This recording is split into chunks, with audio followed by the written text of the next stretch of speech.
parade of grafters. Your teeth and no! Ding, ding. What's the dog called? Do you want to name it? You've not got a name for the dog. I don't have a name for the dog. That's ridiculous. Yeah. I think Heine. Heine the dog. Heine the French bulldog. Yeah. Sick. Right, welcome, Cal. Cheers, man. Oh, fucking hell. I've had a bit of a drink, I'm sorry. I don't know what you're on about, mate. So, where the fuck should we start? I've been trying to get you on here for a minute now. And as one of the people that I like more in the fair city of Leeds, yeah, I'm stumped as to where to even start with you.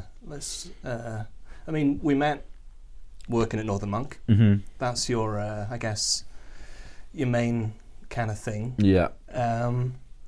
Where did it start for you? Because you're a Yorkshire lad. Yeah. I grew up in a little town called Otley. Okay. I don't want to talk too much about that place. Shithole. Yeah, lived there till I was like 18, I guess. Ended up in Harrogate for a few years. It's kind of when my bartending career began anyway. Yeah.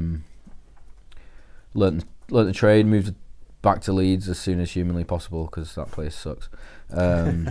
And started working on Call Lane. Where to? Black Swan it was at the time. One of Sandinistas bars. Bottom. Where Cuckoo is now. Yes, that's what I was like thinking. Yeah, next door to Neon.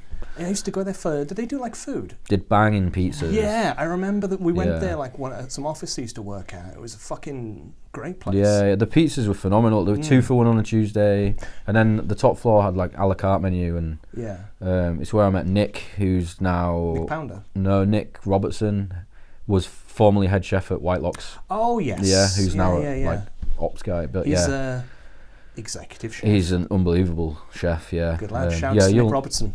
Oi, Nick! Fuck yeah. I mean, you know his protege better, don't you? Sebas, yeah. Well, we've got to give a shout out to Sebas. It's kind of the thing here that we have to kind of acknowledge. Sebas exists. Sebas is in the fair city of Leeds, and Sebas is owning the chefing scenario down at Whitelocks. So if you need a Sunday roast, any day of the week, actually, food-wise, get down there, Whitelocks. Sebas will hook you up. Get them Scotch eggs in. For. Oh, actually, it's a friend of mine. Just quickly, tangent. Mr. Scotch Eggs. Yes. I believe that's the name he goes into. We'll put the name here. Mr. Scotch Eggs. It's a pal of mine, one of my best pals, Luke, who's started up a business, side hustle, selling, funnily enough, Scotch eggs. But he does actually do sausage rolls as well, and he's doing the. He's literally started a few weeks ago, doing the food fairs and just building it up, sort of thing. But keep an eye out for it. If you're a fan of Scotch eggs, give him a follow. They're banging. He's got lots of different like cheeseburger flavors and all sorts of weird fucking amalgams of things. Scotch egg man, check that motherfucker out. Sorry, you were saying. No, back on Scotch eggs. There's this age-old debate, right, of like what's the best pub snack. And everyone's always like Scampi fries or like Monster Munch, and it's fucking Scotch egg. I'll fight anyone to the death. I've never seen it in a bar. Why? There we go, Mr. Scotch egg. That's Mr. his Scotch egg. Get into the bars of Leeds. So if you're a bar in Leeds, you've heard it from the man on high. Scotch egg. The best beer snack going. Yeah. So get Mr. Scotch eggs in your establishment, and Scotch eggs will be the thing of Leeds. Let's hope. Much like carbonated water, apparently, is the birthplace of Leeds. And as it turns out, ginger beer. No way. Was born in Yorkshire. Fuck. That's impressive. Again, another shout out, DMC Brewery. Get down to those guys. Apparently, the only alcoholic ginger beer brewery in the world. No way. Like all they do is obviously everyone. There's others that do alcoholic. Like Krabbies and stuff like that. Yeah. I guess they're owned by like a huge multinational, though, right? I think the contingent there might be that they do other shit. Yeah, fair. So maybe like it's just exclusively just alcoholic ginger beer. That's cool. But yeah, DMC, they're legit. I've not been to their spot yet, but I met what's he called? There's the manager. I've forgotten the name of the lad. Yeah, I can't remember the guy's name anyway. But yeah, we met at a Horsforth Beer Festival like 3 or 4 years back. Yeah. Super nice guy. His ginger beer's class. I've just not made it down to his joint yet. Apparently, sadly. the differential is that they use legit organic, like the actual root ginger. Whereas Krabby's and everyone it'll all else, be like essences, right? Powders. Cheaper, ginger powder. So go fuck yourself, Krabby's. It's all about DMC. Hell yeah. But anyway, we were saying, so you were in Leeds. Yeah, I was at Swan. Yeah, I was there for like, I don't know, like a year and a half, I guess. Call-in's hard work. Like, fuck. Yeah. As much fun as I had, I could never do it again. I worked at Jake's Bar, my first bar job. Bar back in at Jake's. Chaos. Fucking animals back then. It was like 2009. It used to be just a horrid meat market. Obviously, it's a different story down there now. I know that their cocktail game is off the hook. And, management-wise, it's fantastic. Staff-wise, fantastic. But back in 2009, absolute Animal House party vibes. I remember. Imagine. Do you know that lad? He's involved in the boxing thing. Ian Silver. Oh, I know. Yeah. I couldn't say where he works now, but did he work for like DJ Drinks or something, doing like post mix and shit? I don't even know, but he was the manager at Jake's when I worked there. Yeah, I've got this fucking fantastic video of like early days of mobile phones, like mobile footage, of it just climbed onto the bar, dove out like just middle of the fucking busy shift, and just crowd surfed out. And then just came back at the bar and just got back onto the bar and just carried on shift. It was just seeing that as like sort of early days of working in a bar, and it was like, okay, maybe this is where I want to be. Yeah. I think it was Rage Against the Machine was playing when he was doing that. Perfect. Yeah. But Call Lane can be a bit fucking crazy. Yeah, it was definitely like nearing on 2 years was definitely enough for me. Yeah. And my next step kind of accentuates that. I moved to Friends of Ham, which was a complete polar opposite. Yeah. Where the latest you'd finish was 10 p.m. Where it closes? Well, I think you'd got out at like 11 maybe. Okay, Like, compared to the 6 a.m.s of Call Lane, like, it was a blessing. Yes. So I was there for a couple of years. That was fun. Drank loads of wine. Am I right in thinking you worked with Rosita there? I did. That's where I met Ros, yeah. Pardon me. I've had a lot of beers. Yeah, quite a good team, actually, when I started there. There was... Who else was involved at that point? Because I think there was a few other people I might have known. There was Billy, was the GM, who moved on to Nova Monk and then is now head of sales at Verdant, if you will. And then, like, Harry. Yes, he's now in the kitchen at the Tetley. So yeah, it was a bit of a wild time. The team was fucking amazing.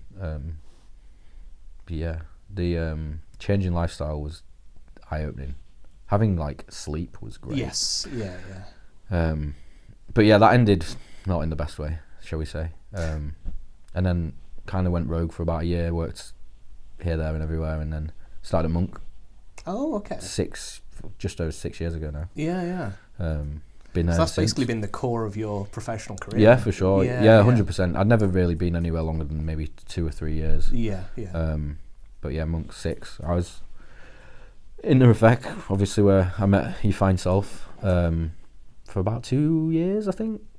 And then obviously through COVID, it was like working fucking wherever you could in the business, like web shopping, which was... But going into COVID, you were at, was it bar manager? Or what was the... Yeah, I was assistant general. Okay, but yeah. I'd say I was the bar manager. Yeah, like the procurement of beer and making sure that all the stock was in and that kind of thing, without having the stress of doing rows, which sucks. But yeah, when COVID hit, it obviously turned everything upside down. That was a very strange... I mean, obviously, it's a trite thing to say, it's a very strange... It was like, no one's ever experienced anything like that. But, like, it did seem like you really did make the most of it, though. That it was down at the Refectory that, like, turning the place into the sort of the web shop side of things that you did. And just...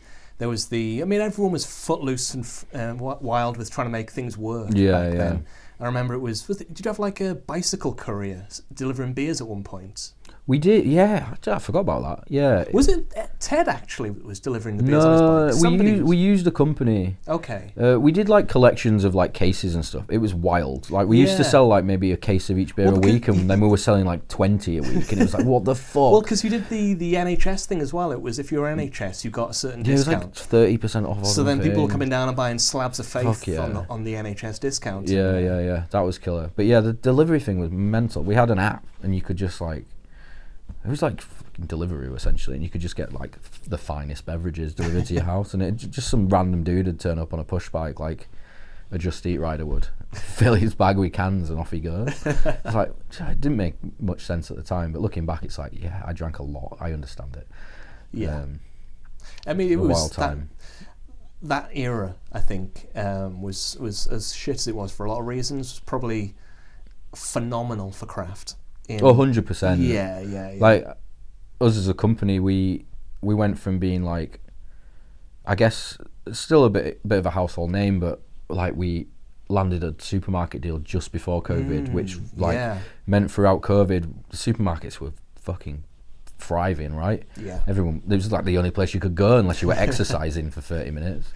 Dude, I remember because Morrison's, funnily enough, were one of the sort of the better of the supermarket deals. Yeah. They were like the first in the craft game, I'd say. Yeah, and the buying team at Morrison's really seemed to fucking make an effort, and really, like, even on the social side of things, they really kind of went the extra mile.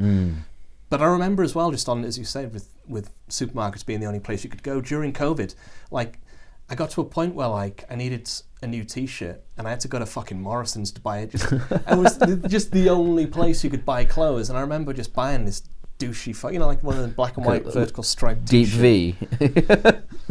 No, Get it out. Wasn't that. It was baggy as fuck. Yeah. But there was some COVID weight that went on, but it's it was still not lost it, mate. Still on the beers, pal. It's true. It's it's a fun fucking thing to look back on in some ways. Yeah, obviously I had a privileged experience of the COVID thing. Didn't have bad health and awkward family situations, so very much had the best of it. So I can look back and say that. But like, yeah, obviously appreciate a lot of people. Didn't have as good a time. But, I think I was the same. I was really lucky, and I kept working throughout most of it. And Northern Monk as well, because they're like. Although initially it looked like we might have ended up working in Tesco's. That first week when they were like, "Oh, we've got connections, we can get you jobs if needs be," but then they kind of hooked us up, and bar staff ended up getting shifts at the warehouse side of things, and it was that whole like, it's a big business. They could like absorb the staff. Yeah, it was really into cool what they for that needed. for sure. Like, I mean, the web shop was a pretty, I guess, depressing time, in the sense that you're just in like a warehouse building boxes, and normally a web shop day is like building maybe like 100 orders, but that was like 800 orders a day. I was going to say, because it's just, and there was like 5 of us. I think one month we did 10,000 orders, and it was fucking mental. Like, you'd come home and your hands were like this because you'd just been picking up cans all day. Yeah. But yeah, it was that or like packaging, and packaging was just noisy. It was like, I was going to say, working the canning line, it's like you get that crab hand because you're just picking them up off the line for fucking 8 hours a day or whatever it is. And yeah, it's pretty insane. But yeah, we were lucky to have been able to work through it for sure. The best blessing from the whole situation was, I remember some cask was going out of date, and they just let us take it home. I took a full cask of Eternal home. What do you mean by what? Like a cask, a 9-gallon cask of beer. During lockdown, I took a cask home and we drank it all. How did you tap it? I made a way, mate. Don't. I could get into the refectory, so I could just take all of their stuff. The equipment. And I got a mallet and a fucking cask tap and just whacked it in the living room. I remember. It was fucking horrible. 60 pints in, I'll tell you that for free. Oh, it was warm, putrid, like no head whatsoever. It was disgusting, but it was like. You look back and you're like, that was pretty funny. Like, whenever have you had a cask in your living room? Yeah. For the high. Yeah. Wow. Yeah. Oh, the things we've done for the highs. I remember saying that. It's like the world of like silly little things that you have to do in the bar, like tapping a keg or tapping the cask. Scared the shit out of me having to do that. Well, the first time, because it was like, I think it was just me and Ed on the bar, and it was just, he kind of gave me the instruction of, well, you just do this, knock it in. It is quite daunting though. Like I don't remember my first time doing it, but I remember showing people how to do it. And I think because of the way that you talk about it, you're like, oh, this beer is alive, like it lasts 3 days once you've tapped it, and it might explode, well, not explode, but it might cover you in fucking beer. And I think people were scared of that. And yeah, I totally get it. It is quite daunting, but it's kind of like, I think it's an art. It is. I was going to say it's in a digital age where like everything is quite like, if not digital, very binary, open, closed, whatever. To have something that's like very analog and hands-on-y, and it's nuanced. It's not a case of you just press the thing and it does the thing. It's like, no, you've got to do it. It's you putting a thing to a thing, hitting it with a mallet, doing it in a special way. Well, not doing it in the right way. Yeah. I think the best thing about cask is like, look, I'll tell a story after this point, but like, it comes into your cellar, you've got to leave it for 2 days, and then you tap it, and you've got to leave it for another day, and then you've only got 3 days to sell it. It's like, what the fuck? Who invented this, and why is it delicious? And it's also sold cheaper than keg. Yeah, which, I mean, it shouldn't be, but it is, so I'm not complaining. But yeah, I was out with a guy on Tuesday, I think, a mate of mine who's got a brewery in Finland called Refectory Brewing. Hi guys, it's Irka from Factory Brewing. Incredible beer. Free brewing. And he'd never had cask beer. Oh, okay, he'd never been to Leeds. He'd been to the UK, but never for a beer trip, just like on holiday. We forget the UK is... It's the only place like some parts of the world do it. Like I know a few bars here and there in Europe that you can get it. But it's native to the UK. Yeah, this guy was like mind blowing. It was like, what the fuck? Like, and then he's now like tasked me with sourcing him cask taps and beer engines in Finland. I'm like, I don't fucking know, bro, but I will, because let's spread the joy of cask beer around the world. And well, I think it kind of ties into that, and we're forever tying this connection back for yourself, because we can probably maybe get into it later. But the like the music side of things and the culture that you came up in, the DIY aspect of those worlds, that being raised in that environment and those sort of awarenesses, it's very easy to bring that into the professional world. So as you say, it's like, you're not a cask installing fucking engineer, but it's just a thing that like you're around, you could probably work it out, and you could probably ask around and kind of like source it to the guy. Yeah, absolutely. So it's just that thing of like, I could probably do that. It's a mindset almost that we're all gifted with. A lot of people are quite scared to trust themselves in stuff like that, and I get why. Like anxiety alone, we're all blessed with it, aren't we? But you can fucking do it. Like you can find it. Like it's a cask tap, man. I'll fucking ship it from home. Like it's not hard. Just put it on DPD. It'll be there in 3 days. But can you imagine like somebody else? If I was speaking to this guy and he said, "All right, I want to set up a cask pull in my spot," I wouldn't have a fucking clue where to start. And but you'd know to ask someone that would know that. I think you'd use your initiative in that manner, but the way that you were talking about it, I can just get that. I wouldn't know what the fuck the pieces are, anything about it. Like I remember, so the festival setups, when you're running a beer festival, as we can get into shortly, the sort of portable keg dispensing setup. Yeah. What are they called? Sharon? Linda. What do you Sharon? That's my mum.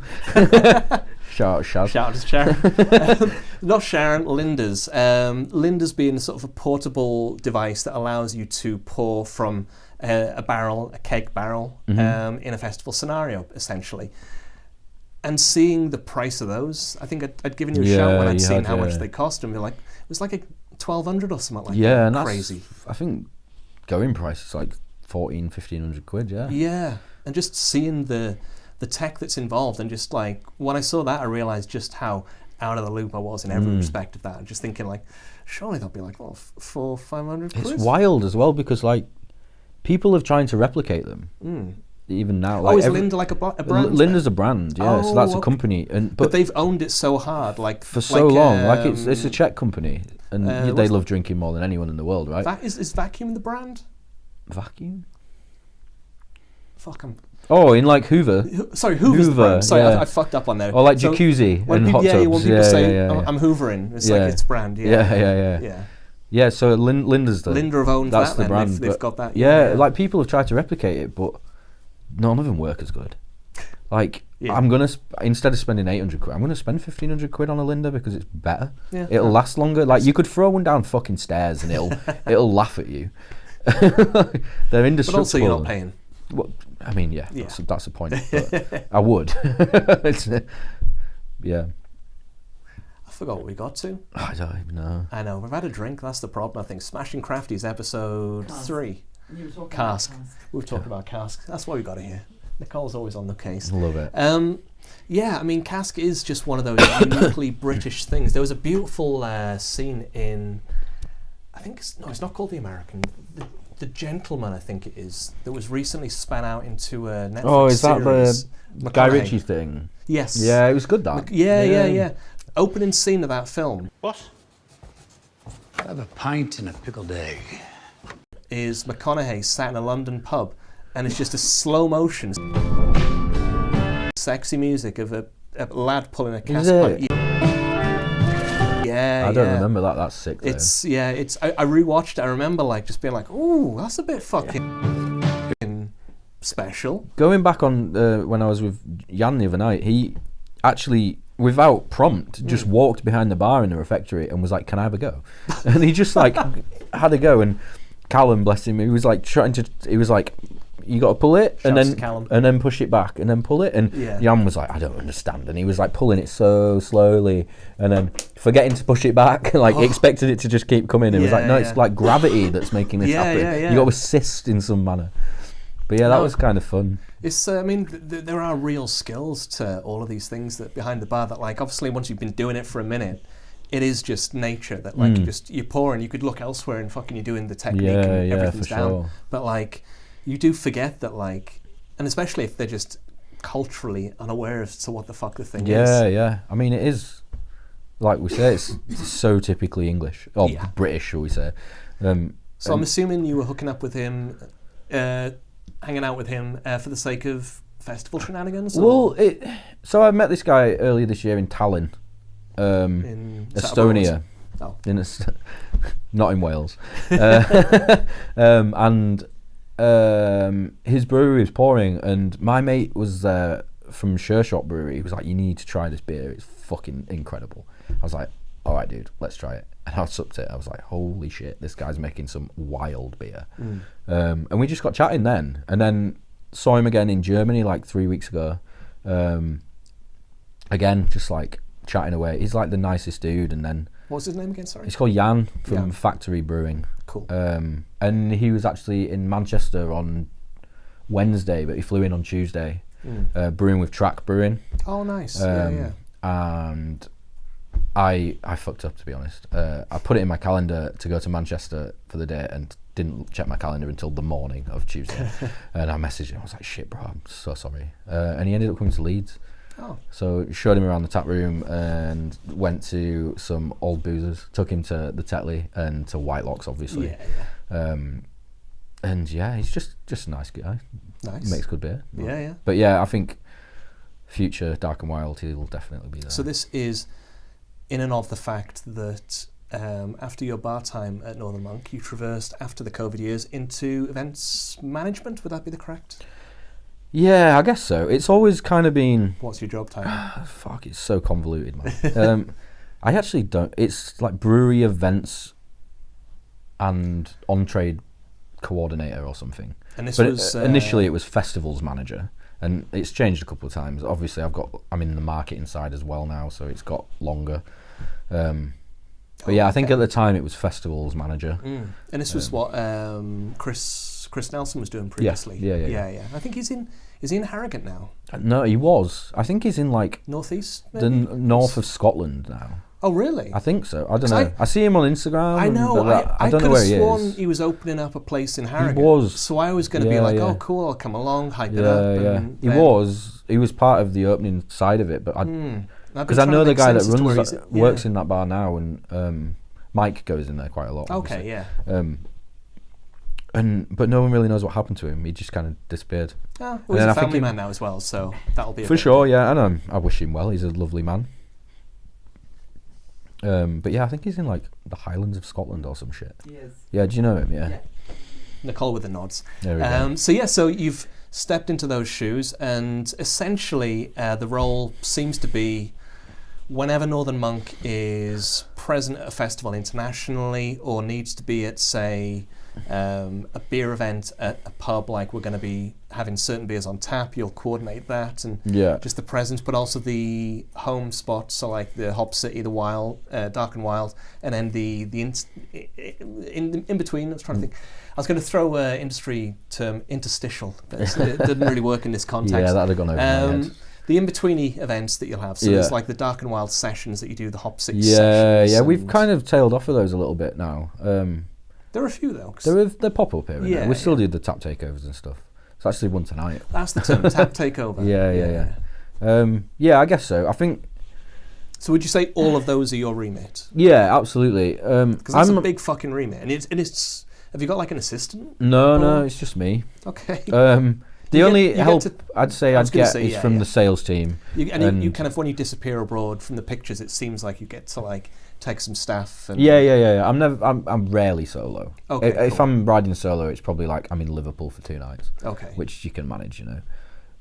But yeah, other than like the sales guys doing like putting the orders on and the warehouse shipping the orders, or like when it comes to export, I don't export because I fuck knows how you do that. So they all help with that. But yeah, in terms of my actual job, it's planning and organising Hop City, Dark and Wild, sorry, and then facilitating the rest of the festivals we do. So this year we did 23 festivals in. That's just like in the UK and Europe. We've done Brian and Vass are in China right now. I had nothing to do with that because that's above my head. Yeah. But yeah, I had the pleasure of going to like Miami last year and stuff, which was fucking killer. Had you been to New York this year as well? Or was no, that outside of work? A couple of years ago, outside of work. Yeah. But yeah, I guess just making sure that everything is ready to go at these kind of events. Yeah. I gotta say that it's fucking insane. It's fucking hard graft. Yeah. I mean, if it's your 9 to 5 days a week, I can see how it kind of comes together. But still, when you say it as you've said it with that amount of stuff, it's still like it's an immense amount that you're bringing there. And I've got to say, like, just as I ain't gonna sucking dick, but genuinely, like watching what you've done since you've taken over that, especially because like you've come from that like just straight bar grafting world. Yeah, it's been phenomenal to see how much you've owned that shit. Genuinely, the festivals have been fucking great. Cheers, man. You're doing a great job. I think one thing to like when I was running bars or managing bars, whatever, events were always the forefront of what I did anyway. Okay. So it felt like a natural step up. It's obviously like so vastly different in every single way, shape or form. Yeah. But the passion was always there for running events, getting people in the door and drinking nice beers or drinking fucking cocktails as it was at one point in my life. Like it was always, I don't know, I guess it's like that, like you invite people around to have a good time, right? And that's essentially what I've always tried to do, especially with Hop City and Dark and Wild. Definitely. But I guess having the passion and the awareness as to who the big players are at any given moment as well. Yeah, that's the hardest part of the job, honestly. Like, I think that's why, like I mentioned ads earlier and the Revenant beer, that's why we do a lot of overseas festivals. So we can maintain those connections. We can bring that home. Yeah. I mean, the UK's got a fucking buttload of beer festivals. Like they're coming out of our ears. Yeah. But also a lot of them are disappearing. Like Indie Man went last year, which was dipped for a year, which was super sad. Like, did they say it was just a 1 year disappearance? No, it's gone. They've closed forever. Yeah, they skipped a year, like post COVID, I think, and brought it back. Okay. And now it's gone. Oh shit. Yeah. But outrageous. Like these events are disappearing, and I understand why. Like, it's fucking expensive. It's hard to do. Like, usually it's a side gig. Like, thankfully, it's part of my job, so it's great to be able to do it. But for a lot of people, it is like Leeds International is put on by the council. Really? Yeah, and like I know that those guys are probably fucking busy all the time. And Yeah. I don't want to speak for anyone, but I can't see it lasting all that long there either. Even after 12 years, I think they've been doing it. Okay. It's tough out there. Yeah. But I am blessed in the sense that I've got a brewery that's successful behind me and who are letting me still spend fucking £3,000 on a pallet from New York. Like, like it's, yeah. So, I mean, when you say £3,000 on a pallet from New York, is that something that's going to be landing at Dark and Wild? I mean, 3,000 is just the shipping costs. But yeah, there's some expensive beer. Okay. The annoying thing about Dark and Wild is... So Dark and Wild, just quickly.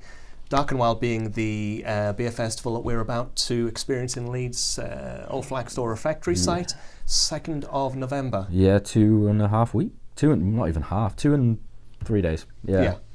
Very soon. But, yeah, what I was going to say, there's this duty threshold that we have in the UK, which I briefly mentioned earlier about... Anything over 8.4%, it like hits double duty. It's like fucking insane. And it used to not have that. We never used to have that. But now Dark and Wild is like, every beer is fucking 13%. The average ABV, I worked it out today, it's 8.66%. That's the average ABV out of 152 I was going to beers. say it's the very nature of the festival is that it's going to be the sort of the dark beers, the sours that will often be above. Yeah. It's the sours that bring it down. Oh, okay. Yeah, all the stouts are dead strong. Yeah. But it means, sadly, that everything's very expensive. So yeah, back on the money side of things, shipping from anywhere in the world now, because of where we are, is tough. It's expensive. It's hard. I mean, a lot of the time you kind of praying it even fucking arrives. Or like gets through customs. We had an issue last Hop City with a brewery called Uchu, who are Japanese. We brought them over for the first time in the UK, and it was when all the pirates were in the Suez Canal. Oh shit! So so your beer was sat in the Suez. Well, no. So I didn't know this would affect anything. Specifically, that's been flown over from Japan because was it like Africa? Or I don't know. Forgive my geography skills, but because all the shipments were stuck, it meant that air travel was 3 times as expensive. So we went from like a $2,000 pallet from Japan to a $9,000 pallet, and it was like, well, I kind of need to do it. This guy's flying over from Japan.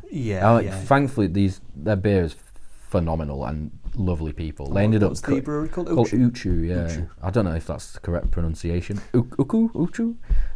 Beer was fucking amazing. Really lovely people, and they ended up like sorting us out a bit on the price of the kegs, which was very kind of them. But yeah, the joys of international shipping on a festival. Wild. It's really wild. Thankfully, with Dark and Wild, typically we can send it all by boat because dark and sour beer doesn't spoil like hoppy beer. Okay. Hoppy beer, you've got a bit of a timeline. Like the whole fresh is best, right? Yeah. But even then, like this year specifically, the US was hit with back-to-back hurricanes. So 2 breweries we've got coming this year from North Carolina, which got hit by Helene, and then a week later we've got a brewery from Florida coming that was hit by Milton. So like everything's just it's fucking hard to say what's ever going to happen, like you rosy for 1 minute and then you like fuck the next, like what where is this beer, who knows? But that's part of the fun, I guess. You mentioned Uchu. Looking over what you've been doing the past few years, who would you say are like the internationals that really stand out as, for whatever reason, whether it's like, as you say, the people that were just, they were nice, or the ones that were like, what the fuck, that beer's phenomenal, or who are the ones that stand out to you when I say that? Fuck. One of I think the main standout is a brewery called Fidens, they're in upstate New York as well, and they came over. I think it was the Hop City after COVID. the one at the Sydenham Road. Yeah. And it was weird because you'd not seen like a queue for any beer for so long. Yeah. And the queue was like the length of the yard at the brewery, and it never ended until they ran out of beer. That was like Hudson Valley. Yeah, it was like Hudson Valley when it went to the back of the fucking room. Yeah. But those guys were like so lovely. I remember the brewer, I think he is, Alan, super fucking nice dude. And he messaged me like on his last night in Leeds. He was like, I'm sat by the canal, I'm just having a tinny. I just wanted to message you and just be like, thank you. Like, I was thinking about quitting. And I was like, brother, like, it's like, that's what it's you've all like about. Reignited my love for the craft beer scene. Yeah, and I was like, yeah. oh mate, that's fucking amazing. Yeah. And they came back over like last year. Different staff came and it was the same. It was like just so nice, and the queue was just as fucking wild. It was like, what were they called again? Fidens. Where are they from? New York. Upstate New York. I can't remember the area. Yeah, Albany. Okay, New York. Yeah. There's One King Down from there. Insane metalcore band from the late 90s. Oh yeah? Yeah. They were sort of a vegan straight edge band. Very fucking cool. One King Sick. Down. Check them out. I will. And Hard everyone as else. fuck. Hard as fuck. But yeah, so any others that... It's tough. Yeah. There's so many. I mean, who's coming up this time with Dark+Wild that you think is... you'd mentioned one that I'd forgotten. Resident Culture? Probably. Or Mortalis? Mortalis. Yeah, so they... Mortalis for the fruities. Yeah. Yeah. They've kind of been in and around the UK for a little while now. Are they UK based? Or? No, they're in upstate New York. Avon, New York this time. But they're... Avon calling. Your Darcells Avon. Yeah, we had them... Do you remember, like, post-COVID, that Dark+Wild Sessions thing we did? Because we couldn't do a festival because you weren't allowed in the room with more than fucking 3 people or whatever. So we did this, like, really big tap takeover event with, like, 10 breweries from the world. But they sent beer for that, but just in cans. And the shit was wild. People were mental for it. And I just know it's going to go the same way this time. It's all like you turn it upside down and it's still in the fucking glass. Oh God. Yeah, that's going to be fun. In terms of like, I say more beer. Yeah. Like real beer. Speciation and Back, they came in like 2019, I think. So it's been a few years. Is that Farmhouse? Yeah, they make wild beer. Yeah.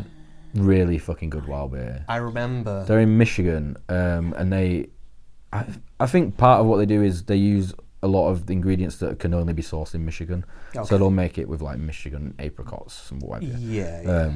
But their beer's fucking amazing. And then like the guy Mitch, the owner, is like the nicest fucking dude. He doesn't even drink. I think he's celiac, so he can't drink. Okay. So on the side of this incredible beer that he makes, he also makes incredible wine. And it's like just mega. But yeah, it's fucking sick to have those guys back. I think a lot of it, as you're saying, with the friends aspect and the nice connections. What I saw from my like little awarenesses of the Leeds and the UK craft scene was that the collabs thing was something which genuinely surprised me. That the breweries across the UK, well, internationally as well, but Northern Monk, as quite a sort of flagship UK brewery, gets a lot of, I can only imagine, requests for that stuff. And the amount of times when I'd be working in the bar and we'd have people down for doing the collabs, and you'd sort of see online about, say, Brian going off elsewhere to do a collab. Just seeing for myself firsthand, but also when Brian's Instagrams or whatever else, and hearing from yourself when you go off on these travels, just how genuinely nice everyone is and everything is. That it's a collab, so you call it a collab, but it's literally a collaboration in bringing everyone up. Like, it's just that thing of, again, it's a trite saying that like a rising tide lifts all boats. Yeah. And it genuinely feels that. When I kind of came into craft, I didn't really know what the deal was. And the nature of every brewery that I've seen has been just very, again, back to the hardcore scene. It's just reminded me of like the friendliness of being in a band and everyone just sharing equipment, saying, oh, we're going to do this tour, do you want to come on, do some dates, or whatever it'll be in any respect. It's like, you don't expect it when in an industry that is so like competitive and relatively niche. And it should be like out for themselves, especially given the margins in some of these things, especially given like during COVID, like when there were the can shortages. People will not be aware of the fact that like there were CO2 shortages that were impacting. There was a point when Russia invaded Ukraine, we couldn't get key kegs because they were all made in Ukraine. So like we literally couldn't put beer into vessels to sell. I mean, we had steel ones obviously for backup, but yeah, those. I think going back to the collaborative aspect, like the craft beer scene is, you are directly competing against these people, but as a collective, you are competing against Coors, Heineken.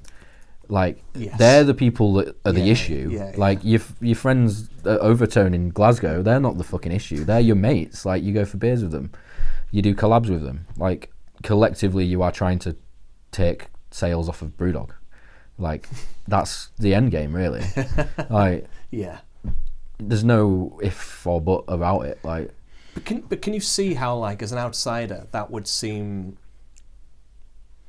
weird? Yeah. For sure. Like, very fucking weird. For sure. Like, as in, entirely counterintuitive, and what the fuck is happening? Why are these businesses actually helping each other? Yeah. But, like, going back to, like, the music side of things and helping your mates go on tour, like, you think of it like a split EP, don't you? Like, back in the day, split EPs were, like, huge. We did a split demo, Like, now it doesn't really happen all that much. You get the occasional one here and there, but why not? Like, are they competing? I don't know, because they all go out on tour together. It's like, I guess it was like it's an artistic movement is beer in the same way it is.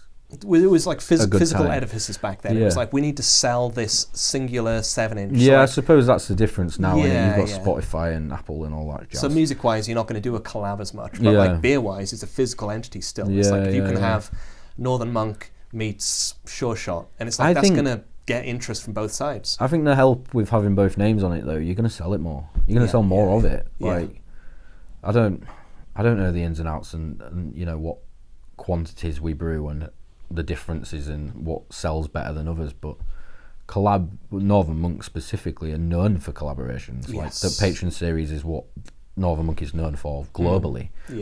Locally probably different. So just quickly, the Northern Monk's Patron series is where Northern Monk will pair up with a partner, which will be anything in the world, really, from a surfer to an artist to a band to fucking anything, really, and release, is it 7 beers? 7 beers. So a series of 7 beers then in collaboration with this entirely, in I think almost every case, external to the beer world, really.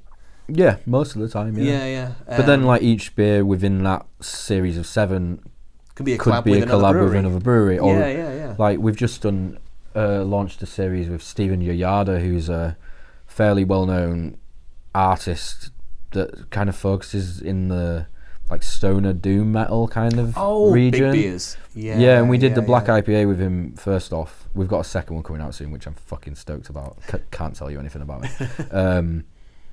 But yeah, that's like an artist, a brewery, and a band, and it's like fucking sick because like the first band was Barbarian Hermit, who obviously like they've played every Dark+Wild since we started putting bands on, and we kind of always supported them in a way. And the next one's with a different band. I do love that who is aspect playing at Dark+Wild. So there's with Dark+Wild, always getting like pretty small bands, and it being like just it's kind of a real touch to the underground almost. Yeah, like, for sure. It kind of gives it that extra credibility of things. Yeah. I'll back on to Barbarian Hermit. Adam, the guitarist, he actually books the bands for us. Oh, you've got a part for that now. Yeah, well, he's so passionate about it. He's a good friend of Russ's. Yeah. And I mean, I always put my 2 cents in. So 100-Year-Old Man last year was like, I want them, and this year Chalk Hands, I actually booked them myself on the slide. But but yeah, like it's still collaborative in that aspect as well. Like, yeah. But he's eye to detail on what's good in the music scene right now. It's like bang on, like perfect. Not done a bad lineup yet, and it gets better every year. So I'm fucking stoked for this year. Yeah, it's gonna be sick. Nicole mentioned something interesting earlier. So like bar side of things, obviously the Leeds scene kind of educated me to the fact that you'll run out of ice and run to the next bar and get ice from them ad nauseum. We've run out of vodka, we're going to get whatever, it's sort of thing. And I'd occasionally see that from like the brewery side, maybe a bit more behind the scenes, where like sort of sharing of hops even, and like we've run out of this malt and we need to like get a fucking hookup or something.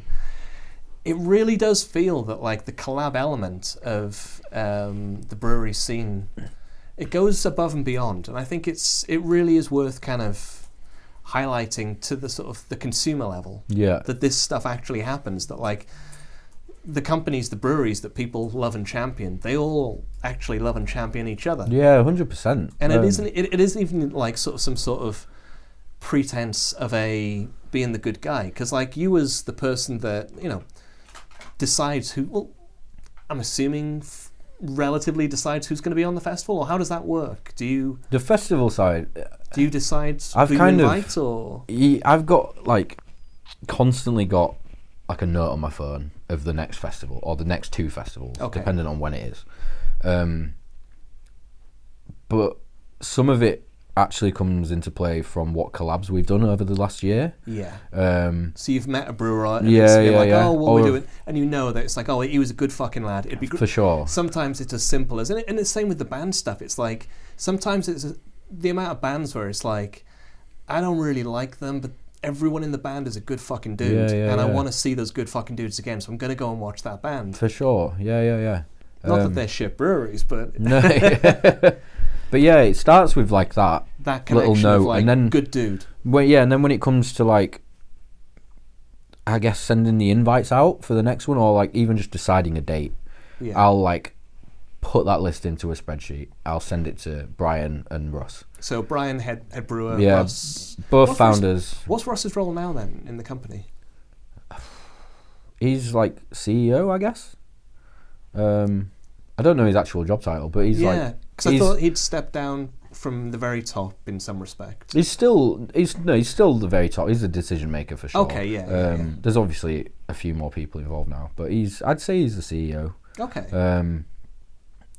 He's my boss, so I'm in the brand team, which is like myself, marketing, design, NPD, new product development, and then Brian's in it as well. I love Brian. So he's kind of like the final nod on any decisions that we make. Or any ideas that we have. He'll be like, oh yeah, that's a cool idea. Or he'll be like, oh, maybe we should tweak it and do this instead, or make it better. That's kind of what he does. So yeah, that email goes out to those guys, and they kind of just give it the final nod. I think we've all got our ears to the ground, especially me and Brian. We do a lot of events together. Yeah. So we always know what's good. If we try something new, we'll probably message each other and be like, "This shit's fucking good." But yeah, it's as easy as just a constant like rotating list of breweries. There's always mainstays there, like your Daya, your Verdant, your Beak, your Overtone, I guess these days, Rivington. You've always got that small select, and then you try and champion the smaller breweries as well. So for hops, I can't really give too much away, but we've got a couple of smaller breweries from the UK come in to Hop City. This Dark+Wild, we've got like Cult of Oak come in, who are really small, like out of Birmingham. We try and support the little guys as much as we possibly can, as well as getting the hype shit, which sells the fucking tickets. You've name dropped a few of the sort of Rivington, etc. Who would you say are the sort of the crop of, if you were to say UK breweries who are the forefront of craft at the moment, would you say there's like a sort of a roster? Yeah, absolutely. There's definitely like 5 or 6 that stand out. So like Overtone, Rivington, we're going to say Northern Monk, obviously. Yeah. Do you want to give us the list of who you would consider, just the ones to consider? I like that phrasing. who you'd consider the ones to consider.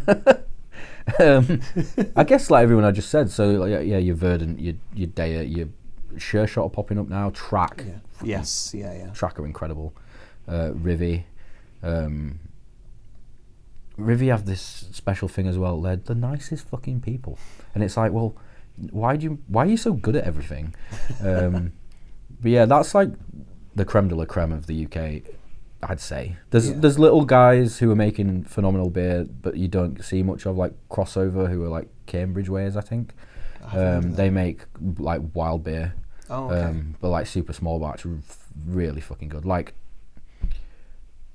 akin to like lambic style beer, like really fucking good. Burning Sky, I'd never been one for, but I'd never checked them out full stop, but I'm entirely sold now. Yeah, their shit's amazing. Yeah. They've always like quietly kept, similar to like Colonel in a way, that Yes, they've always just been really fucking good, but present and great. Yeah, but no one really hypes them up, which I guess is a good and a bad thing.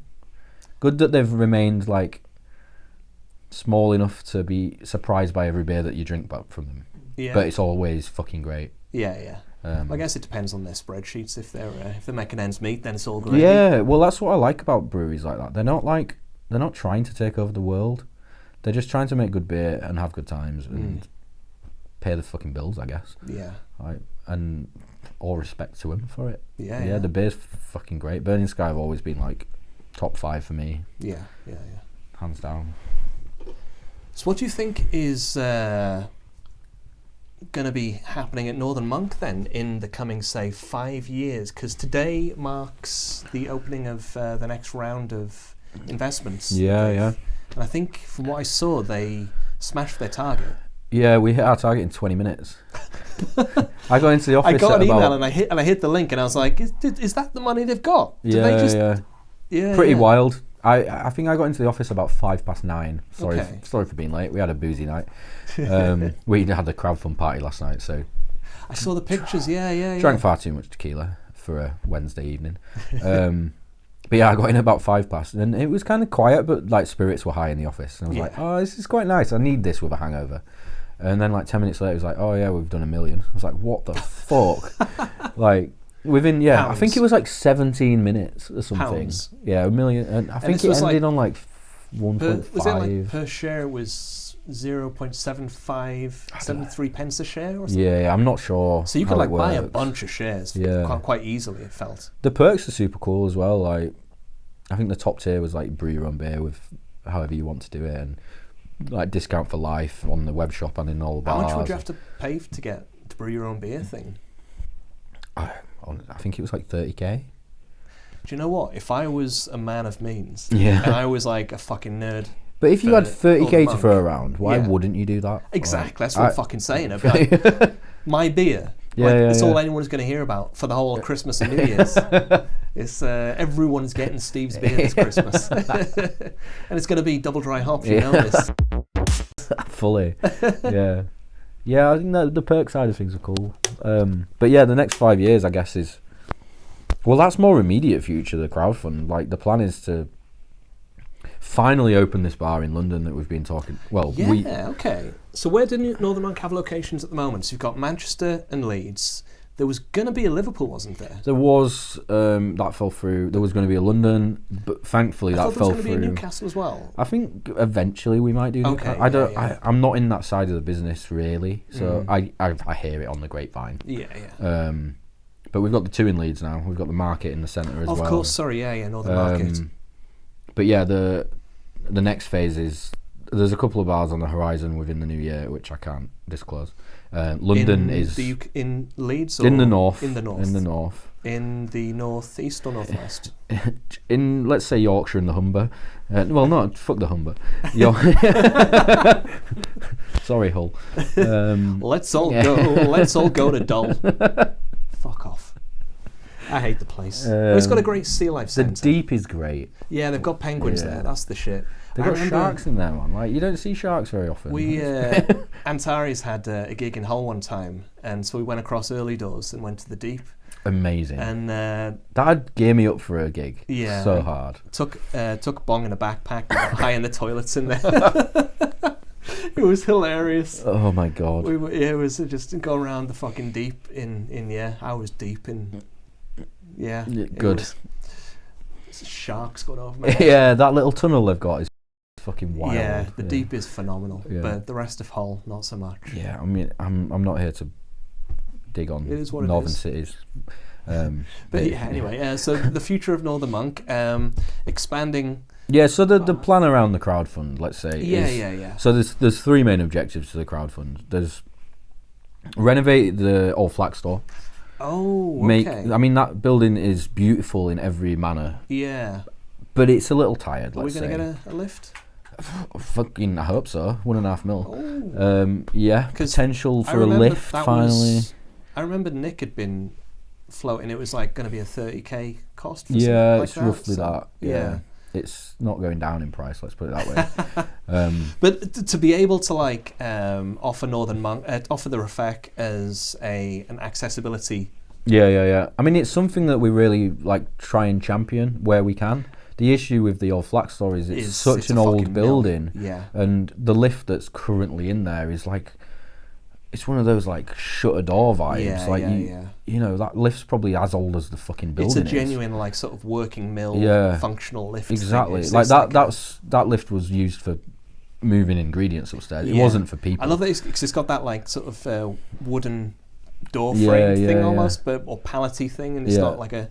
It's rustic as fuck, but it would look fantastic. And if it was working and legit, it'd be such a great little feature. Amazing. To the place. Yeah. I mean, but also to open it up to like, it's a minor thing, but like accessibility is like my kind of personal champion thing that I like to try and push. And and whenever we'd get like sort of people asking on the wheelchair front, it's like. Yeah, we do as well. Like, and for the festivals, you know. Well, I try and. Like we have at the festivals, for example, we always make sure there's accessible toilets outside, and we say, you know, you're obviously welcome, and if you need anything from the other two floors, we'll get it for you. Yeah. Like, I know it's shit that you can't fucking get up the stairs, and we feel for you, and it sucks, but it is what it is. As it is right now, we don't have a lift that works, but we will. The main thing for us is like the weddings and stuff we have. Yes, like a lot of people have, like their nan can't come to their wedding, so they'll book somewhere else. And I think for us that it sucks. Like we want those kind of people. Well, you know, we want everyone to be able to come into the fucking building. Well, it's a stumbling block, and it's an embarrassing stumbling block. At that. It's like whenever somebody would say it, it's just like. We can't do anything about it, and it's just it is what it is. But like, it's as black and white as like. We might be a big company, but we're not wealthy. Like, I don't think there's money in breweries full stop. Well, you weren't yesterday, but today, my friend, when that hits we the got bank. a mill. But yeah, like, you can't, you know, I don't know what the tangent I'm going on here, but yeah, we want the lift, but we can't afford the lift. Yeah. It will happen. It's an ideal, and I think that will yeah. be part of the. Well, I'm pretty confident that it'll happen. It's at the forefront of every argument that the Refectory team have. Yeah. But beyond the Refectory and beyond the lift, so the crowdfunding. What else really is it going to be offering? So the second one is just a tap room in London. As simple as that. We promised our first run of investors a tap room in London. We had one lined up. We had a brew pub in Shoreditch ready to go. COVID hit. So we were quite lucky that we didn't fucking sign anything, let's be honest. Yes. So yeah, that's going to happen. And then round 3 is just developing the brewery. We want to be carbon neutral. So like... how does a brewery do that? Like carbon capture. So because obviously like the two things that beer creates when you make it is CO2 and alcohol. Yeah. So you capture that CO2 and then you use it again. And so you never... Like it is possible. It's a few breweries do it. It's probably a larger organisation kind of thing, but yeah, you capture that and you use it. Solar panels, shit like that. Like, yeah. So we're self-sufficient. We're not... The plan is we have an actual team of people now who are dedicated to sustainability. So I think that's another aspect that I loved for getting the inside peek with Northern Monk, is all of the departments and what have you. So like Fraser in the quality side of things, I know he's got like an assistant now that he works with. Is it an assistant? So he's not really in quality anymore at all. Is he not? No. Oh. So he works at the old Flax store now. He's part of like R&D, I guess, like research and development, and like you know, fucking around on a pilot kit with stuff we've never done before, and you know, maybe like with the Timothy Taylor's collab, we aren't able to put nitrogen in beer, but through research and development now we can put nitrogen in beer.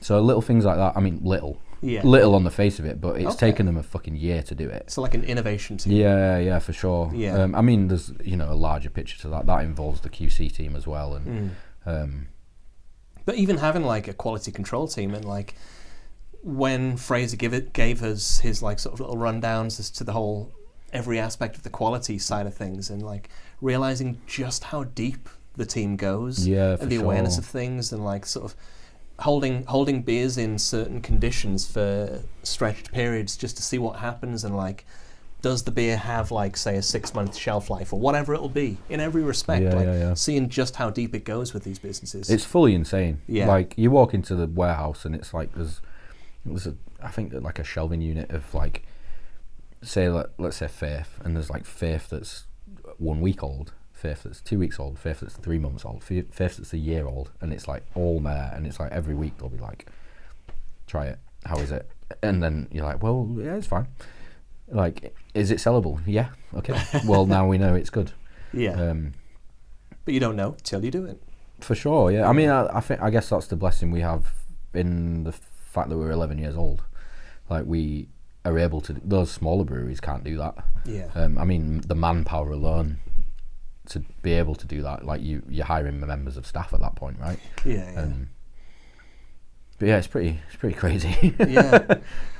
And it's pretty crazy when you think about the fact that the role that you're doing now, you've essentially kind of had no professional, in quote marks, run up to doing that. No. It feels like the company, from what I've seen with a lot of other of the placements that they've got, like employee-wise, they're willing to like see the potential in people and place them in a place where they can actualize that and see what happens with it. Definitely. And it feels like it's pretty consistently working out. Like Neve jumping onto HR side. So Neve's like people manager now. She came down from Newcastle. Was it by the river that she'd worked at previously? And then working at on the bar side at the Refectory. I think, did she go to assistant She got assistant manager, and then the HR spot came up, and she's fucking so good at it. It's ridiculous. I'm not surprised. She's a fucking ninja at everything she does. But for sure. I think it's that thing of like, I love seeing within the hospitality industry the ways in which somebody can take their opportunity and kind of parlay it into something kind of a bit different. Something that they might not necessarily actually, not in quote marks, deserve, but they're given the chance to do it. You're entrusted in it, They've been trusted to. Yeah. It's an opportunity outside of the norm. In the standard setting of things, they wouldn't expect to get that opportunity. Yeah. But it seems to consistently work out. Yeah. Definitely, I mean, like you say, in the standard situation, you would never. It's like, what's your experience? None. Fuck you then. I'll hire someone else. But yeah, you are like given that. Like again, for me, it was like, oh, you can do events. Like, do fucking 100 of them. All right, cool. And you just I guess teach yourself along the way, which is the amount you've been given though is insane. It started small, I guess. When I first took on the role, it was like Hop City and Dark City were like collaborative efforts. There was like maybe 3 of us involved, and then the festivals were a little bit different. I'd do most of the work, but I'd have helping hands here and there. And then over the 3-4 years I've been doing it now, it's like, oh no, I just do it all because it's, I don't know, I guess it's easier that way. Like, why? Yeah. Everyone else is busy, and that's my job. So it's not It's not rocket science. It's just like being organised. You and say that, sensible. but you say that, but it is a big fucking thing you do. It is. But I'm not blowing smoke up my own ass. But it's like,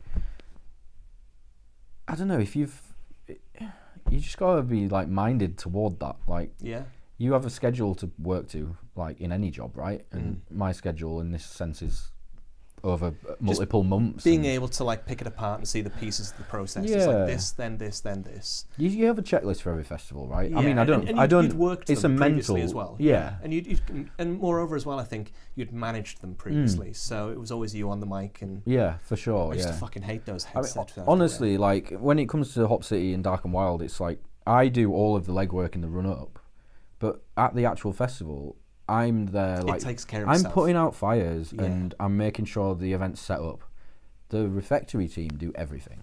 Like, I shit you not, I do fuck all, except make sure everyone's having a great time.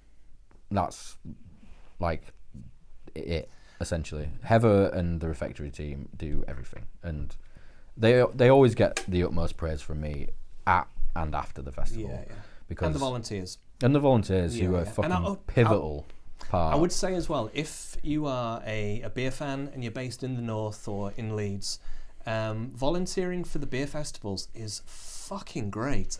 Do you still get a free ticket? Yeah. So you volunteer, you work one of the sessions, you're on a booth pouring the beers for people, chatting away. It is what it is, and then you get a free entry to one of the other sessions of the beer festival. But having worked a lot of these fests, and the volunteers consistently fucking have the best time. Honestly, seriously, it's just a so party. It's sick. just They're so sick. The concept of the festival's obviously being that there's a singular cover charge, and then you get your glass and wander around and just have your free beers off fucking. How many breweries would you say are in for Dark and Wild? There's 30 at Dark and Wild. There's 35 at Hop City. So you've got 30 different breweries that you're going to be kicking around, getting free beers off of, the best in the world, the best that you've curated for the sake of them being the best of what they're bringing. Yeah, it's nothing but a really fun, kick-ass party vibe, and to be working that, like, I think it's like taking all of the chore out of doing a bar job, which is in and of itself probably one of the best jobs in the world anyway. The best thing about the volunteers is, like, we have, just to accentuate your point on how good it is, we have repeat people every year. Oh, really? Like the 10 people that are doing, so it's very small how many we have. We have 10 this year at Dark and Wild. 8 of them have volunteered before. Yeah. And like I know their names. Like as soon as they fill in the spreadsheet, I'm like, yep, you're in. Yeah. I know you. You're good. You're fucking killer.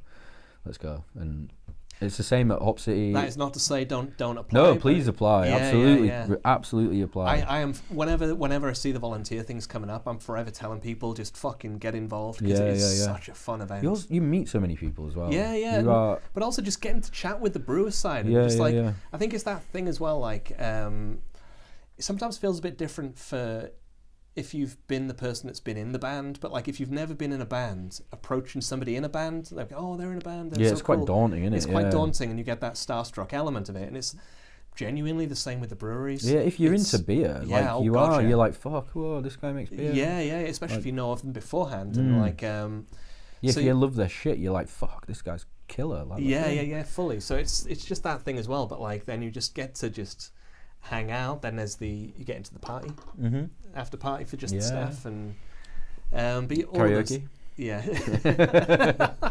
Metal karaoke. Well, who knows? I've seen the videos. Yeah, I'm guilty of that. Yeah, I mean I gotta say, as much as I love you as a friend, it is an absolute cunt of a scenario. You've got such a sweet job. Yeah. Fucking hell. Your job is to fly around the world from beer festival to beer festival and just have a good time. Is that pretty much it? Well, you say it like that. Yeah, but it's so hard. I'll bet it is, pal. Like, no, trust. Like, for example, I was in Germany last month, start of this month, I can't remember. We left Leeds at like 8 a.m. On like a Wednesday or a Thursday morning. We didn't get to where we were going in Germany until 8 p.m. It's Germany, man. It's there. Yeah, It's an hour and a half flight, but because we had to Big travel roads. to Manchester and then we Oh, had to get to Hamburg and then we had to get to Lubeck. By the time we got there, it was dark. We had time for one beer and then it was like bed.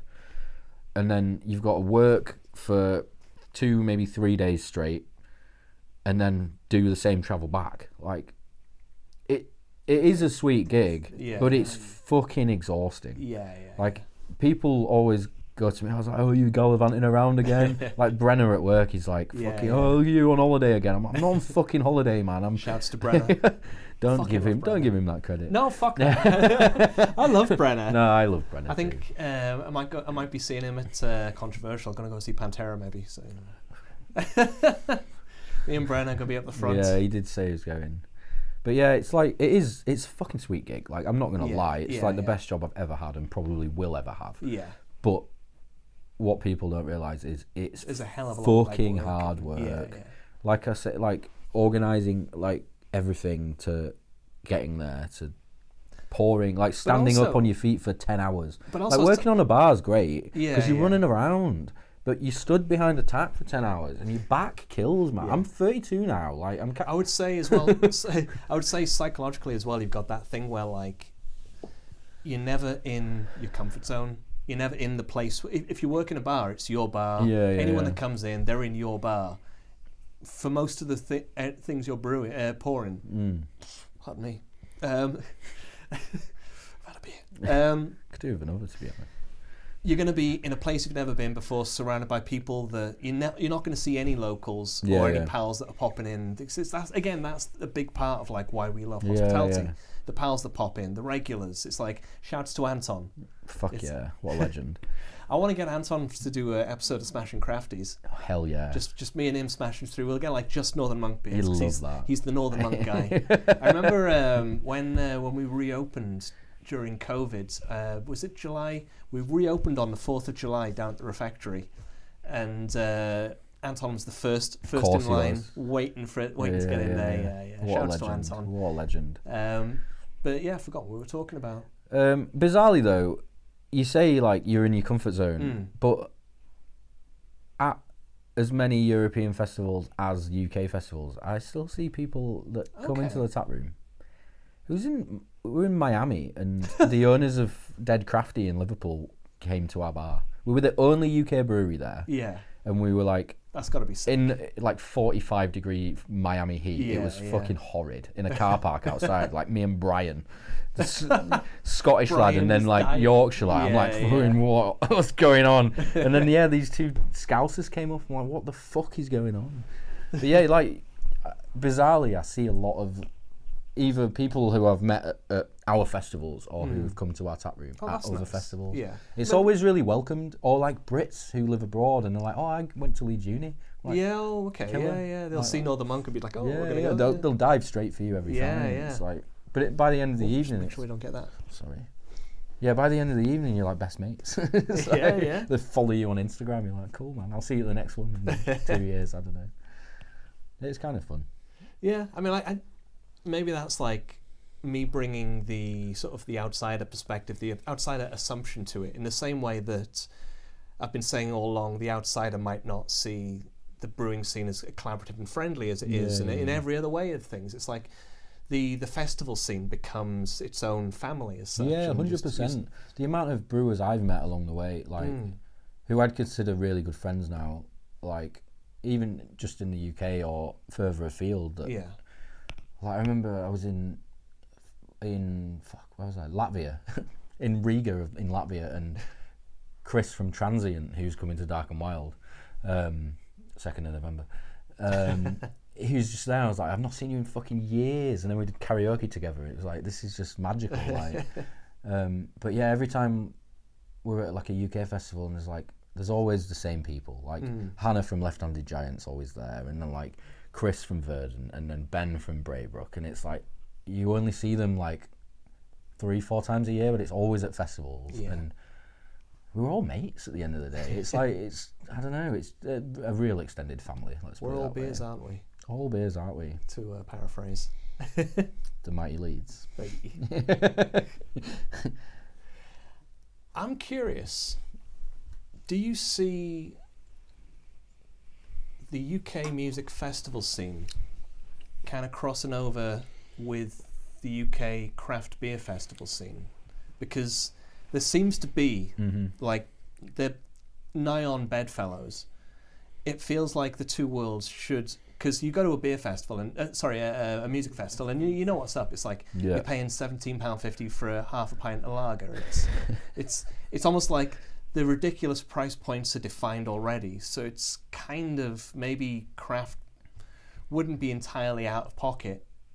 I feel like yes, to answer A craft zone alongside the bullshit. 100%. Different festivals do different things. So, like for example, we did Bloodstock this year. Yeah. Which was a collab with Malevolence. Yeah. So they were like main support to the headline, I guess. So it was Architects and Malevolence.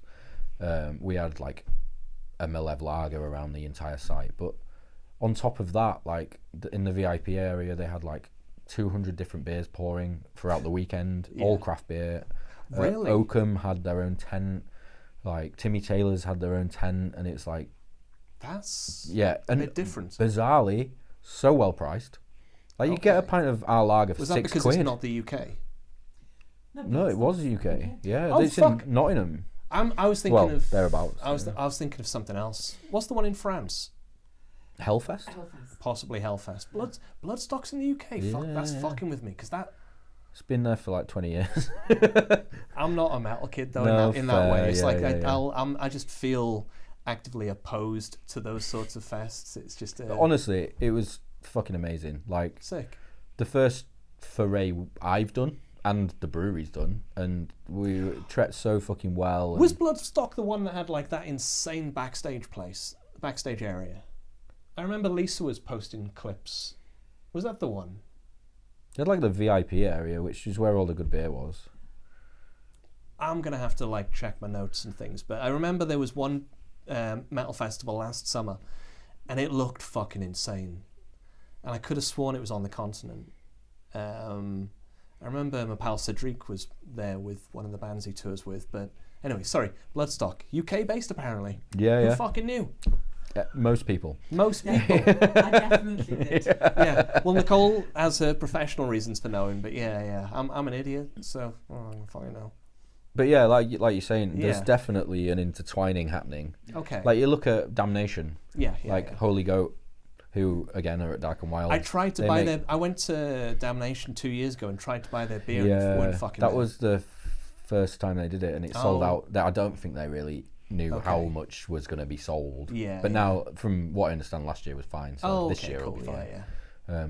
But yeah, like there's especially the metal scene. Are they going to be at Dark+Wild? Yeah. Are they? Yeah. Oh, sick. Yeah. Nice. Yeah, music and just good times, right? And good beer is good times. Yeah, They go hand in hand. Like, you might have fucking Madry on tap, but you'll also have a nice IPA at the same time. Yeah. Like, you've got to appeal to the norm as well as those. So Damnation has kind of upped their game from the year I went. Yeah. Well, the last year I went, I think 2000.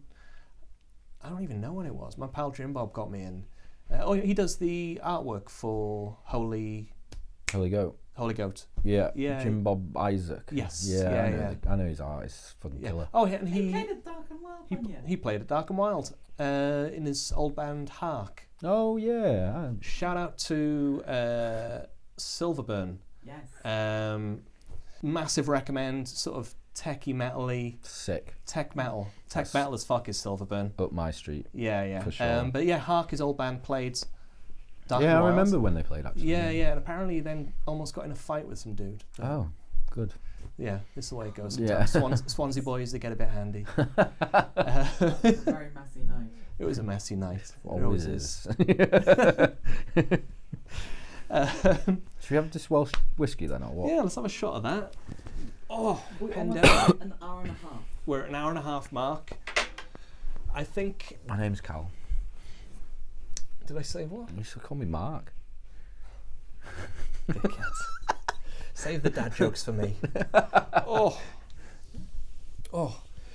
So yeah, as we were saying, beer festival wise, and metal festival wise, so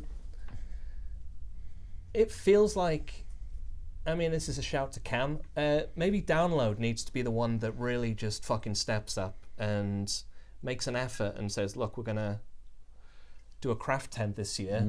Invite. I've had a bit to drink. Invite 5 of the big boys. They all bring 2 beers each, sensibly priced, and just introduce something a bit different for the sake of giving people something a bit different. So yeah, Cam, download 2020, let's say 2026, give him a minute to organise it. I'm not in a rush, but This is cute. this is my grandma's shot glasses. Is it? Yeah, Good lass. it is class. Ooh. Dad jokes, I told you. I'm in. Yeah, I like. Since I took this role on it was always trying to like, I guess, merge the 2 passions in my life, which is music and currently beer. So doing Bloodstock was like incredible. Like, given that opportunity was This summer. yeah. This So you got to go to it then? And yeah. So yeah, we did the beer with Malev. We also sold a load of other beer there. We weren't actually pouring it; was just on their bars, but it was so good to see. And like we did a huge visual video with Malev on the main stage screens. So we were stood watching Hatebreed about to play their like 30th anniversary shows. Yeah. And there was say like I don't know like fucking 10,000 people or whatever watching this band and like Northern Monk graphics on the screen. It was like what the fuck. Nice. It's like. Yeah, it's like you've ticked a box. Yeah. But yeah, like for me, natural progression is to go bigger. I'd love to do Download. Like that's fucking incredible, right? Yeah. Biggest metal fest in the UK. I mean, Slam Dunk's probably the first. Yeah, I mean, Makes sense, guys. We've Reached out. had conversations with Okay. Slam Dunk. I can't disclose any information on camera. It is what it is. But yeah, That would be I'd sick. love to do Slam Dunk. I mean, why wouldn't you? It's local. It's I love the whole Slam Dunk thing. It's like it's not my bag for the most part, but just I like softer music as well as I do heavy, but it's not my cup of tea most of the time. But I'd still love to be involved. I went a lot as a kid. and I love just as a group. Yeah, the fact yeah, that yeah. what they've done, and as you say, they've come up from Leeds, and they've kept the metal scene or the heavier Alternative, yeah. scene in Leeds alive. we used to call it alternative back in the day. Well, let's call it alternative for the sake of this. But like when the Cockpit died, it was like there wasn't really anything, and like the Fav went, and like what did we have? We had nothing, and then they opened Key Club, and it was like, I mean, it's it's a bit of a dive, but they are still putting on good shows for like smaller touring bands, and we need that. Yeah. Yeah, they've done a killer job in Leeds. Yeah, like, you can't fault them for it. Yeah, but also got to give shouts to Boom as well. Boom Fuck yeah, been, since Boom popped up, it's like another different gravy in it. Like I think even smaller touring bands and like all the bigger never touring had a bands like Converge and Cave In. Yeah. Fucking, I'm just gonna forever be in love with Boom for putting on Converge in the fucking smallest room you can imagine. That was insane. I mean, I didn't go, but I saw them that same weekend at Arctangent. Yeah, it was killer. I mean, we saw the Dow Boys there, which was fucking wild, wasn't it? Yeah, so good. Yeah, I don't go to Boom enough, actually. I should. I try and get down when I can, but I'm also an old man, so I just don't get out as much as I should. I also stray from hardcore quite a lot, and hardcore's a lot of what they do, so... Yeah. But yeah, that's another conversation, I guess. Yeah. But yeah, I mean, it does feel that, like, UK craft finding its way into that is just, it's a money on the table scenario for these two worlds to actually start talking, because both parties, it feels that there is something for both to gain. Yeah, for sure. But we'll see what happens in the future. And I think it's only going to get bigger. Oh yeah. Like, you go to any festival now and there's, I mean, it's Brewdog, but there's always a craft option. And one option is better than none, and soon that might be 5, who knows. And yeah. Like I say about Bloodstock, there was like 4 different breweries doing good beer, and yeah, soon it might be 10, I guess. I don't know. It's a big thing, and I guess it's like that. Over the past year, kind of 9 months to a year, it feels like we've seen a lot of UK breweries dropping off. Not a lot, a handful of breweries dropping off. Those that then remain, it feels that we're in a safe spot now of those that are around potentially. You say that though, like Wildcard closed yesterday. Yeah, I did say that. I don't think it's stopping, sadly. Okay. It's slowing down, Okay. but everyone's still suffering from COVID. Yeah. Like, I mean, and I would say as well, the 2008 financial collapse had repercussions that people just refused to acknowledge. I think politically speaking, it didn't serve to acknowledge that there was still a recession in place, and there probably was a recession far longer than people realised, if not still. We had the recession that carried on, austerity, whatever the fuck they called it, then COVID, then all of the cost of living for the sake of whatever it is. Now we've got the whole, we're all going to have to pay the piper for the money that was pinched off us to the Tory pals during COVID, and it's just a shit show of So it's no surprise that some businesses are still flagging even, but slagging. They're just slagging, sucking dick left and right.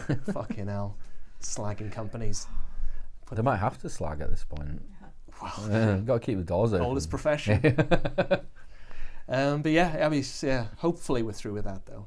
Fingers crossed. It'd be nice to see the back of it. Like, too many companies have gone. Like, not just in the brewing scene, but like in everything. Like, bars dropping away. You can't like tattoo artists and stuff. Like, can't I even keep afford, seeing that because now. no one can afford a tattoo, so no one's going to them. And every once in a while, I'm seeing these tattoo artists that'll say, "Look, like world-class tattoo artists, who are struggling for work." It's like, I get it. I'm just gonna not do it anymore. I'm guilty of it. Like, I love tattoos, and I got this in Germany, and that was the first tattoo I had in 8 years. Pizza, of course, it's pizza. But yeah, I've not had one in 8 years because I can't afford it. Like, I'm not. Some people will spend every penny they have on tattoos. Fair enough, but some people are poor, more frivolous with their cash, I guess. Or poor. Yeah. I mean, it's a tough old world out there, but what are we gonna do? Drink for it and be happy. And I reckon that's probably about as good a place as any to leave it. Cheers, pal. Here's to Cal, the festival king, bringing hops and metal to everything at the Refectory or distant shores. The monk of ale forever pours. He's Cal, the northern monk of beer and song. With metal in his heart, he's rocking strong. From Leeds to the world, he's pouring a cheer. A beer-loving legend, cats and all, he's here.